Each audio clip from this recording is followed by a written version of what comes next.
झाडाचं महत्व जर सामाजिक वनीकरणाला कळत नसेल, फॉरेस्ट विभागाला कळत नसेल, तुम्ही इतके बिनधास्त कसे एकाही सिंगल मीटिंगला तुमचं सामाजिक वनीकरणचं तुमचं सोडावं. तुम्ही तर आजच पाहिलं मी तुम्हाला तुमचे एकही कर्मचारी कलेक्टरच्या मीटिंगला नाही, डेप्युटेशीच्या. तुमचं हे दौंड असतात मीटिंगला. तुमचं तालुक्याच्या लेवलला SDM तहसीलदार आम्ही बैठका घेतो. तुम्हाला निधी पाहिजे का, पैसा पाहिजे का, डेप्युटेशीतून काही द्यायचं का. मी 5 वर्ष 8 कोटी रुपये दिले डेप्युटेशनमध्ये. झाडं प्रत्येक ग्रामपंचायतच्या ताब्यात दिले, 3-3 हजार झाडं. शाळेला झाडं दिले, गावातली ग्रामपंचायत, शाळा, शासकीय कार्यालय गावात पोहोचून दिले. मात्र तुमच्या डिपार्टमेंटने जे झाडं दिलेले आहेत तुम्हाला, ते लावलेले आहेत लोकांनी, त्याचं जतन निगराणी करायची, नुसती नजर ठेवायची. तुमच्या लोकांचं काहीच गांभीर्य नाही. एवढं वाळवंट झालं. आता ह्याचा संबंध झाडाचा गरिबीशी, झाडाचा संबंध शेतकऱ्याच्या आत्महत्येशी, झाडाचा संबंध शेतकऱ्याला जे शासन दुष्काळ पडला की मदत करतं, शेतकऱ्याला मदत द्यावी लागते. झाडं नाही म्हणून पाऊस नाही, पाऊस नाही म्हणून आत्महत्या, झाडं नाही म्हणून शेतकरी कर्जबाजारी, हे सगळं झाडाशी गरिबीचा सगळा संबंध येतो, आत्महत्याचा. आणि शासन सांगतं एवढे झाडं लावा, तेवढे झाडं लावा, आणि तुम्ही जाळून टाकता. मागं 2-3 वर्षापूर्वी असंच जालन्यामध्ये जळाले झाडं सगळे, 100 एकरवरचे पूर्ण जळाले. काय झालं त्याच्यात? कोण एक माणूस निलंबित नाही झाला, याच्यावर कारवाई नाही झाली. एवढे मोठे झाडं जळाले 100 एकरवरचे जालन्यातले, वाळवंट झालं. तुम्हाला वाटतं आमचं काही होत नाही? हे बघा, ही राष्ट्रीय संपत्ती आहे. 2 लाख झाडं जळालेली आहेत. मी या संदर्भात थेट या आठवड्यात मुख्यमंत्र्यांना भेटणार आणि गणेश नाईक साहेबांना भेटणार आणि 100% कारवाई झाली पाहिजे, हा एक मुद्दा आहे. दुसरा मुद्दा आहे की आता जे काही तुम्ही लोक वागताय, तुमच्या जिल्ह्याचं कोण आहे प्रमुख? सांगा ना. का नाही प्रस्ताव, का नाही पैसे मागत? बाकीच्या डिपार्टमेंटला जे पैसे देतात ना, त्याच्यात माझ्या दृष्टीने सगळ्यात महत्वाचं डिपार्टमेंट हे झाडं लावण्याचं.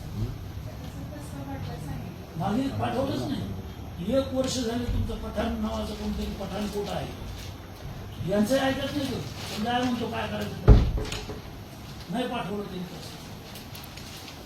ठीक आहे, पद्धत आहे. सामाजिक वनीकरण आहे, फॉरेस्ट विभाग आहे, निधी डिप्युटेशनला मागा. तुम्ही इथं आयता कलेक्टरचा निधी घेत नाही पालकमंत्र्याचा, तर तुम्ही शासनाकडे कधी जाणार? तुमच्या डिपार्टमेंटचे पैसे कधी आणणार? कुठलाच निधी नाही. डिप्युटेशन मधून फॉरेस्ट वनीकरण विभाग पैसे जर मागत नाही तर तुमच्या भिया म्हणून द्यायचे का पैसे? का नाही पाठवला प्रस्ताव देऊन? कारवाई करा ना त्याच्यावर. तुमचं ऐकत नाही ना तू पठाण. पगार कसा दिला तुम्ही? पगार रोखू शकले असते. तुम्हाला घटनेनं प्रत्येकाला अधिकार दिले, त्याचा वापर करा.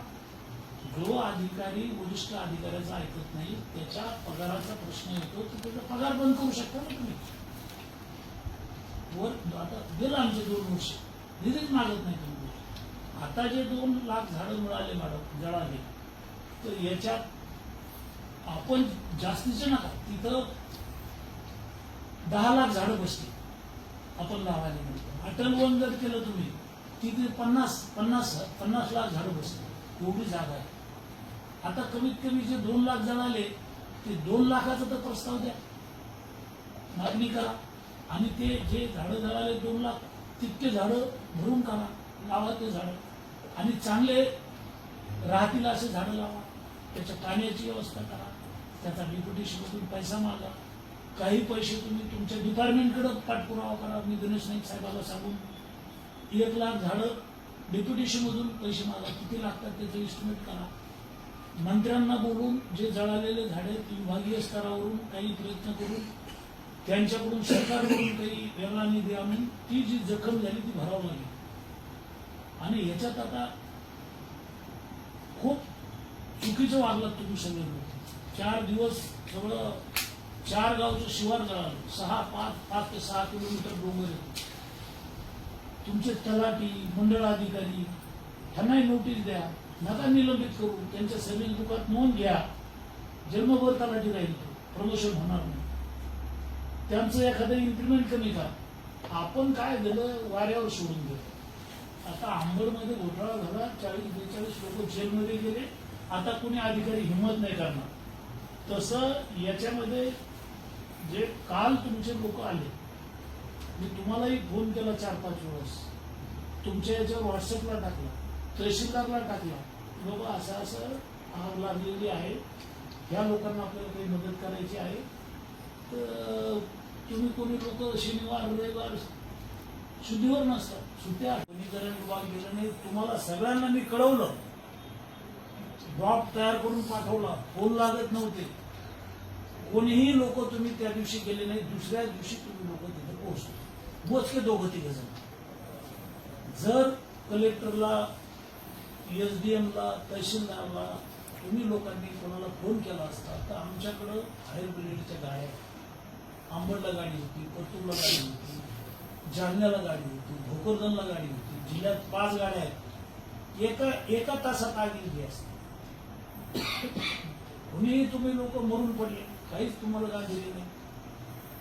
आपला तलाठी आहे गावात, आपला मंडळ अधिकारी आहे गावात, आपला नायब तहसीलदार आहे, आपली सारी यंत्रणा झोपलेली. शेवटी कलेक्टर जिल्ह्याचे बॉस असतात. कुठल्याही डिपार्टमेंटमध्ये काही झालं तर कलेक्टर हस्तक्षेप करतात. 100 कमिटीचा अध्यक्ष रोज मिटिंग, रोज कॉन्फरन्स, आणि सगळ्या डिपार्टमेंटचे प्रमुख असतात. तालुक्यावर तुम्ही SDM प्रमुख असतात. मग आता तुम्हालाही आग लागली माहीत नाही, 4 दिवस जळायले, एवढं मोठं जंगल जळायले, डोंगर जळतो, तुमच्या तलाट्याचं काम होतं, तुमच्या मंडळ अधिकाऱ्याचं काम होतं, तुमच्या नायब तहसीलदारचं काम होतं. काहीतरी यंत्रणा तुमची जिवंत पाहिजे ना. यांची तर मेलेलीच आहे, पूर्ण सडलेली यंत्रणा यांची. हे जागरूक कुठं आहेत? तुमचे लोक मॅडम हे जागरूक आहेत आरा मशीनवाल्याकडून हप्ते घेणार. रोज 1000 वाहन, ट्रक लाकडं तोडले जातात. आज आरा मशीनवर प्रत्येक 200, 300 एका तालुक्यात 200, 300 वाहनं रोज लाकडं तोडतात. तिथे परवानगी नाही. ठीक आहे, तहसीलदारच्या मागे 1000 कामं आहेत. तुमची यंत्रणा तर त्याच्यावरच आहे ना. फॉरेस्ट विभागाचं काम आहे ना, त्या आरा मशीनवर जाणं, तपासणं, कोणी काही करत नाही. सगळे लोक बसलेले आहेत. मी मध्ये जाऊन साहेबांना बोलून घेतलं, त्यांना सांगितलं पुरावे दिले की आज ट्रक येऊ लागलो लाकडाचं तोडल्यानं. आरा मशीनचं नाव दिलं, त्या माणसाचं नाव दिलं, आणि त्यांनी ते पकडलं. तर तुमची थातूर कारवाई आणि त्याच्यातून शिक्षा काहीच नाही. पंचनामा करतात, जातात, तुमच्या खात्यातून गुन्हा दाखल होतो, त्याच्यात अटक नाही, काहीच नाही. पोलीसकडे कारवाई असली तर मग गेले असते. आज दिवसभराचे 1000 ट्रॅक्टर, ट्रक मिळून 1000 वाहनात दगड हे लाकडं तोडले जातात, झाडं तोडले जातात. त्याची परवानगी नाही. आणि मराठवाड्यातले झाडं, जालना जिल्ह्यातले झाडं सगळे नष्ट झाले. फॉरेस्ट विभाग राजरोसपणे हप्ते घेतात, कोणाचंही वाहन धरत नाही. आता हे काही तहसीलदार किंवा पोलीस यांचं काम थोडे. जे झाडं आम्ही अटल वन, मी पालकमंत्री होतो, दरवर्षी 8 कोटी रुपये नुसते रोपं तयार करायला द्यायचं. ते रोपं तयार केलेले गावात दिले 3-3 हजार टेम्पो लावून डिप्युटेशनच्या पैशाने.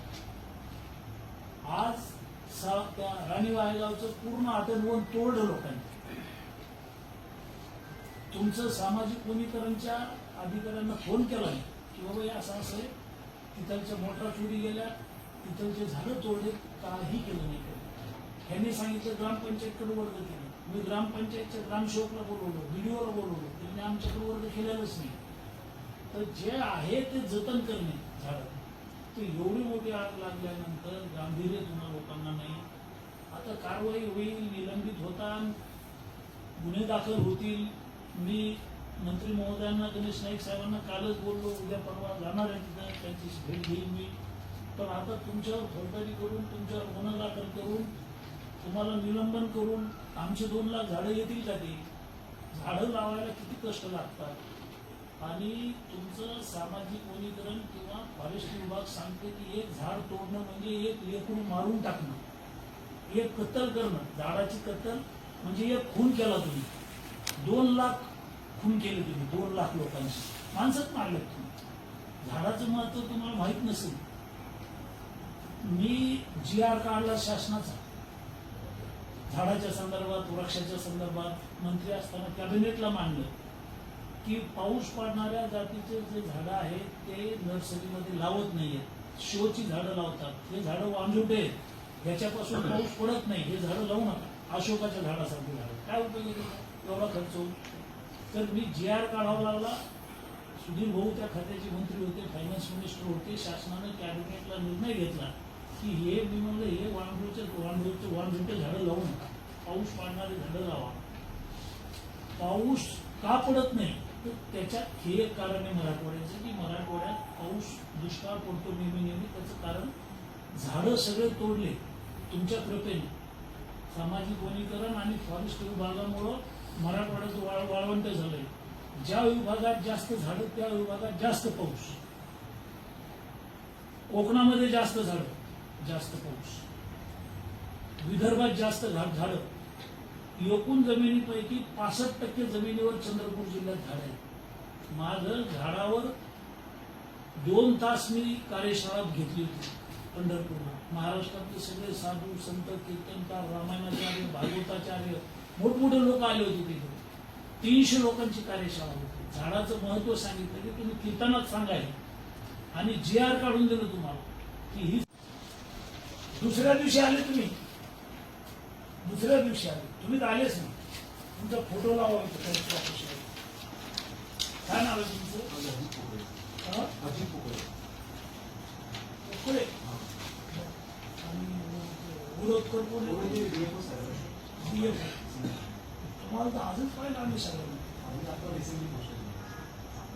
ठीक आहे, हे खालचे तर झाले, ठीक आहे. त्यांना काय रोज दारू पिऊन पडतात.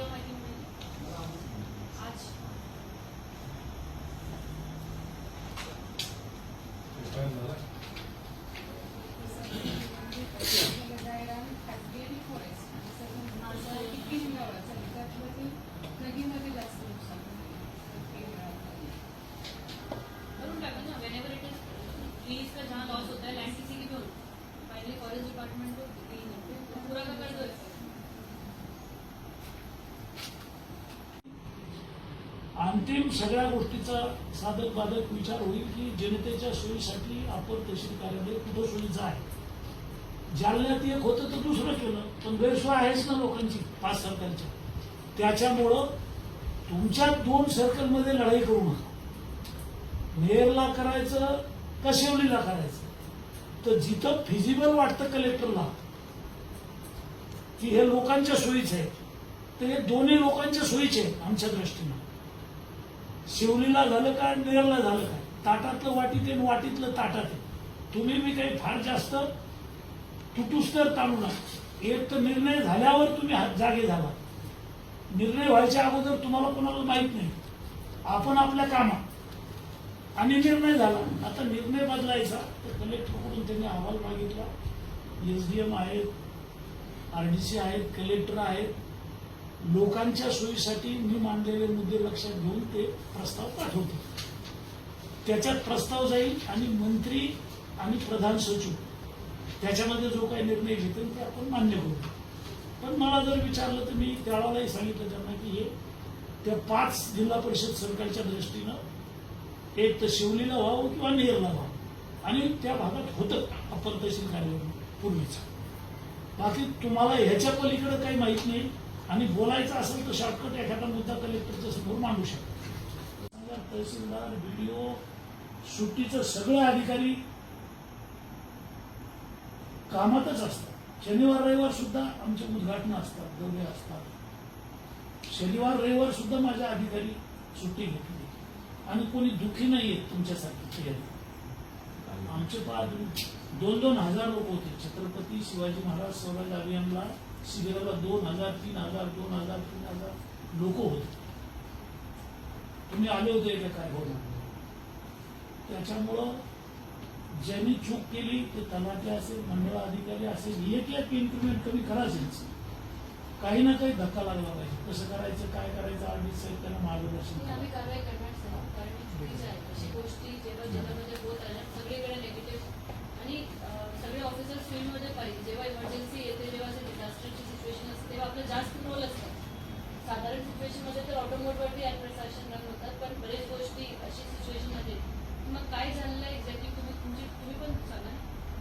म्हणजे तुम्हाला माहिती केव्हा मिळाली, मग काय त्याच्यानंतर काय झालं, मी सांगितलं. कुठे लॅब्स झाला, मी सांगितलं.